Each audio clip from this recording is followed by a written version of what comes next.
Hey everyone, you're watching Kickback and Chat with Amber Pickens. A lot of artists have been finding creative ways to respond to this global pandemic. Today I get to chat with the amazing writer-director Bobby Huntley and leads Danielle Maynard and Desi San about their dope new PSA, Corona Man. Yo, Bree, you heard this? They said the city will be opening back up on Friday. The quarantine's finally over. What? No. All these people are still dying from this virus. What for? Who would do such a thing? They said Jim's hair salon.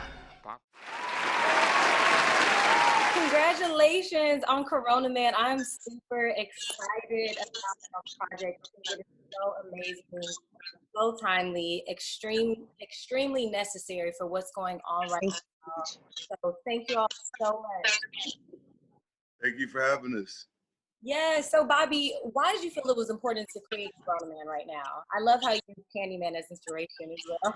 Well, honestly, for me as an artist and just the way I view the world and the way my mind works, I couldn't make a connection between what was going on in a horror movie. Mm-hmm. It didn't feel real. My mind couldn't really grasp it. So I was in my bed for days. I couldn't even think. And I have to take those thoughts and feelings and fears and all these things and just try to create something out of them. And just so happened to be the right time, the right circumstances, especially with Kemp was prematurely opening up the city or the state. And I was like, I need to use my voice to let people know that now it's not the right time to go back to our regular scheduled programming. For sure. Yeah. For sure. Did you all know each other before? Are you all friends? How did you go about casting Danielle and Desi as the leads? Well, Danielle and myself. Hey, Danielle. Hi, honey. Hey. I'm back on, guys. Hey, what's going on, guys? What's up, Desi? Hi, Desi. Hey, how you doing?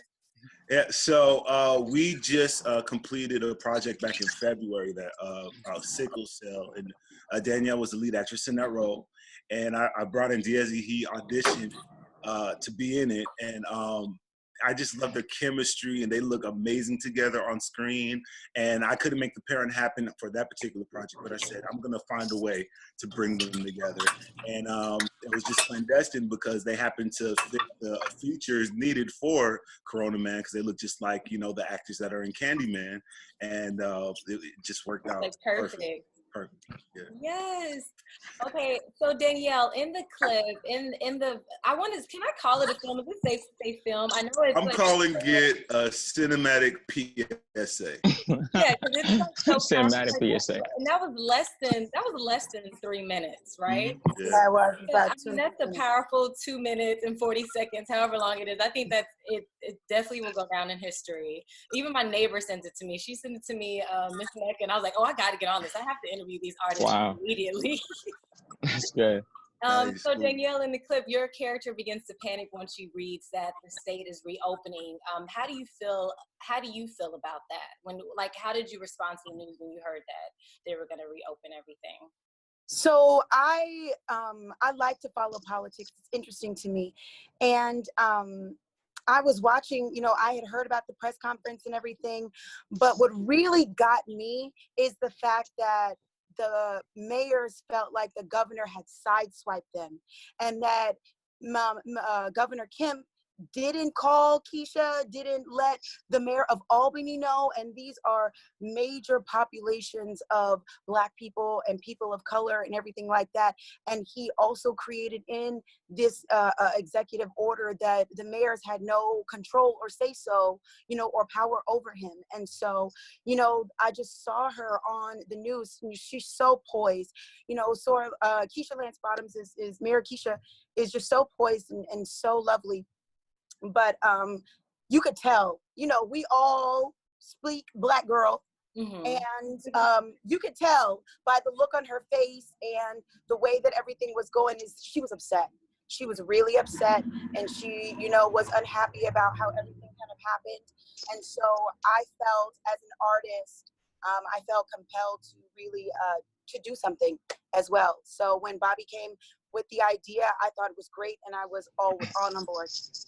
Yeah, who do you all, because I know everybody has there are different opinions about all of our leaders. Who do you all look up to for facts and guidance during these times? Who are you all consider your leaders on how to survive through this and make it through? So for me personally, I'm the black sheep of my family. I'm the only artist in my family. Everybody else is medical professionals. Oh, wow. So, doctors, chemists, and all of those other kind of things. So between, listening to what the mayor has to say and listening to my healthcare professionals, that's the best way that I'm going about this. Mm-hmm. Same. So yeah, I agree. Same with you. Yeah, I agree.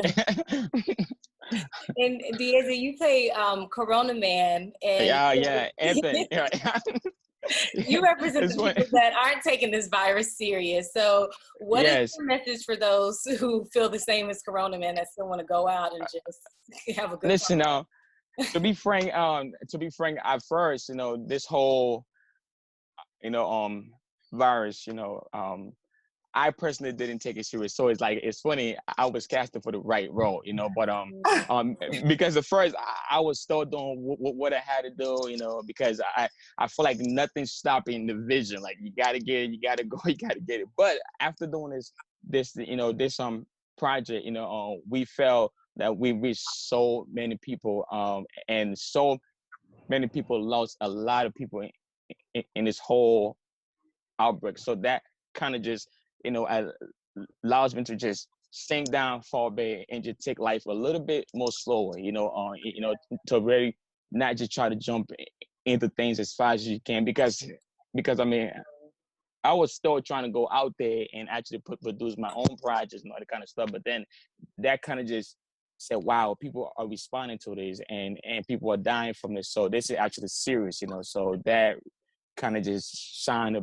bigger light, Yeah, and you were all able to be a part of a project that definitely shined the light and gave us Exactly. so much insight in such a creative way. And it is just like broke the internet, super viral in such a positive way. Seeing Corona Man also reminded me of the power of the arts. What do you all feel is our responsibility as artists? I feel like our responsibility as artists is to tell the stories as truthfully and as genuinely as possible. And if we are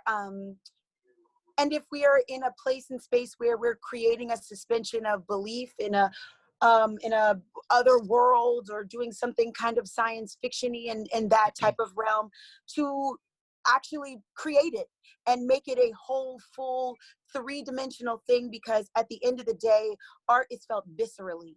And that's why people respond to it the way that they do, because it's something that you feel in the inside, in your gut, in your spirit. And that's what changes you, and that's what creates that change. So as long as you're able to tell those stories in an authentic and true and three-dimensional way, and you can really reach the people, then that's all that matters. Yeah. Oh, awesome. And secondly, too, it's like this. It doesn't matter what you think about this virus, your belief, your culture. It's good to think that this thing is not real mentally, because it starts inside of your mind first. So it's good to have that belief that you are untouchable. It's okay, but at the end of the day, it doesn't take much to just take precaution. So it doesn't matter what you believe, or it's best to take precaution, because you're caring for yourself. It's not so much of what is out there, but caring for yourself and the people around you is what's really important. So I think that we came to that point where my character was like, wow, I'm gonna go out there and live my life and just do what I enjoy doing. But you have a woman who cares for you, you have a family who cares for you. So think about yourself, and then think about the people around you first. Yes. And you, Bobby? Just authenticity is key. Just really be cognizant of making sure you're saying what you want to say, and leading with your heart as an artist is extremely important, because when I initially wanted to do this project over a month ago, I don't think I was going to be as authentic as I would be now. So it was important for me to sit down. God told me to sit down, and I did. Yeah. And I didn't move until I was truly motivated and felt the urge as an artist to raise my voice. And that's what made all the difference, and what made people connect to the project. What are y'all looking forward to doing once all this passes and we're free again, and to the point where it's safe overall? Working. Working, yeah, working, yeah. Work, Yeah, I work, agree. Me too. work. Right, yeah, that exactly. Work. Me too. You know, stay consistent and keep on going. You know. There's so many amazing things that's happening. Getting a lot of calls, a lot of interest. So you never know what could happen. Yeah, We're gonna pop I'm up excited. next. I'm definitely We excited for more. I all want have to be part of stay the Bobby Huntley film. right. So we all have to stay safe and vigilant and aware of everything that's going on, so that when this does passes, because it will, we'll all be healthy and alive to be able to Yeah. fully take in the blessing of all of this. I agree. I definitely agree. Yeah, but one That's thing I bad. have to say is the one thing I have to say: if you are out there as an actor or whatever is it that you really truly believe in, if you're out there pursuing that, one thing we really, need to tell these people, like, you really have to truly commit yourself to that. If you have your hands in a bunch of stuff, God is going to help you in the whole bunch of stuff. The devil's to it try to like destroy you in the whole bunch of stuff. But if you have your mindset on one stuff, all your eggs in one basket, it's not good. But at the same time, you have to have a clear vision what you want. Once you have that clear vision, you put everything in it, everything, your hard work, your grinding, everything. So like 6 months ago, I told myself that I was gonna do acting. I was gonna quit my job. I was gonna drive Uber and Lyft and everything. And 6 months I was learning how to write script, camera work, and everything. Wow. Learning everything about filmmaking. So like, so like that 6 months of work like got me here. That's started in 2015. That's 5 years of work. I mean, thinking I'm trying to become an actor and playing around, but now 6 months got me more accomplishment than the 5 years. So you really have to really believe in it and putting everything in it. So that's the only way. Yeah, that's so it's gonna happen. powerful. That's Just a putting word. all your faith in it. I think there's nothing wrong Yeah, with putting all your eggs in one basket. there's nothing wrong. It's not. Faith in It's There's nothing not. wrong with it. yourself. Yeah. For me, my story, I was in corporate America, and I've been acting for a long, long time, but I was in corporate America and literally was like, I'm done, and left 2 months ago. Look at that. Look at that. 2 months ago. Wow. 2 2 months months ago. ago. Yeah, That's and I And remember amazing. we were whole even life is coffee and cream. Hey, cream and coffee. Yeah. That's Oh, awesome. y'all have such good energy. Y'all are just brightening up my day so much. Oh, good, honey. A good team. Thank you. Yes. And have you all been taking like virtual classes? What have you been doing to just continue perfecting your instrument and your craft over this time? I didn't ask you all that earlier. I've been on YouTube. I've been on YouTube a lot. I can't afford no acting classes just yet, but I've been on YouTube a lot, and I've been I talking to watched myself in the mirror. Sorry, no, you go ahead. No, you go. No, you go I ahead. was going to say, I watched the interview with Keith Stanfield, and somebody was asking him how did he get into acting, and he said he would watch YouTube videos. Yes. Googled I watched. to be an actor. If you go to my playlist, yes, I had a lot of playlists of all these classes on there, and for me, it's like it's do or die for me. So it's like I have to do this. So it's like I have no other choice but to become an actor. So I have to do it. Mm-hmm. For me, my process while I've been, in quarantine, I've been studying for a long time, and I'm still auditioning a lot too. So for me, that is its own practice in and of itself, working on different characters, doing self-tape auditions and stuff like that. I have my masterclass series that I have my subscription to. So I watch those types of things, but I just, I've gotten to the point where this is what I eat, sleep, breathe, live, and do. So everything I do is just a constant immersion of art and figuring and listening to interviews and reading articles and watching different movies and films. So I've been binging a ton. Really great. It's beneficial though. It's I'm trying to stay beneficial. away from It's reality. definitely beneficial to binge. Yeah. Take That's notes my and big learn from our fellow thespians and different artists. That's yeah, true. so I definitely recommend it, and just keep doing whatever. There's a lot of resources and stuff that we have out here now. People are doing virtual classes, and people are doing other things, and I'm just soaking it all up like a sponge. in as many ways as I can to make myself feel like I'm still being productive. Yeah. That's true. And how is it for you, Bobby, being a director and more on like the writer side? Is it just always just challenging your mind to just find inspiration to create these stories? How is it for you? I just sleep a lot. Sleep No, a lot. I had That's complete to. opposite. You know what? Complete Yeah, opposite. I'm not gonna lie. I had to.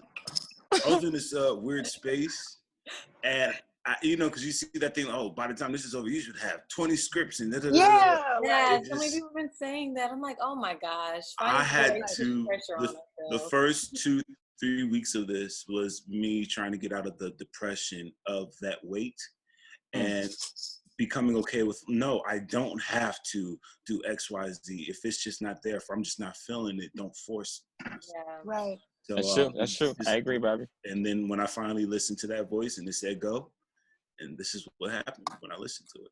Yeah. Amen to that. Here's the thing. We almost actually canceled the shoot on the day that we filmed because it started to pour. Oh, but God. we almost there, Bobby. You remember that? I called. Everybody's like, yeah, Came it's to the- canceled. I was like, Yeah. the sun started coming out right when we were supposed to film, and I'm like, no, I'm not canceling this. Yep. Me and God already have an agreement that we don't allow rain on my shoot day. So literally, it was rain everywhere else, but not where we were filming. Yes, yeah, I know. So it worked out. That was Thank magical. you for reminding me that, because I haven't told that story yet. Oh, you got to, man. That's epic, bro. That's epic. We almost canceled, man. We almost did. Yeah. I'm happy that the sun came out. God was on your side that day. Yeah, he is. The light came out. He honored the agreement. This is an important message that it had to come out. So I'm happy because some people to this day are still not taking it serious. So this is a good, like you said, PSA for the world, but especially for the Black community, since For sure. we're being hit the hardest by it. So, well, thank you all so much for chatting with me, for continuing to stay positive and creating during this time and uplifting. Thank you for having us. We appreciate it so much. Thank you all. Thank you. Thank you so much. Thank you. And there's also follow us all on Instagram. Yeah, please do. Please do. We almost forgot that. That's important. Yes, exactly. My Instagram handle is just my name, Danielle Manor, with one N at the end. So thank you so much. We love you guys. I'm DC Sign, DIEZIESAHN.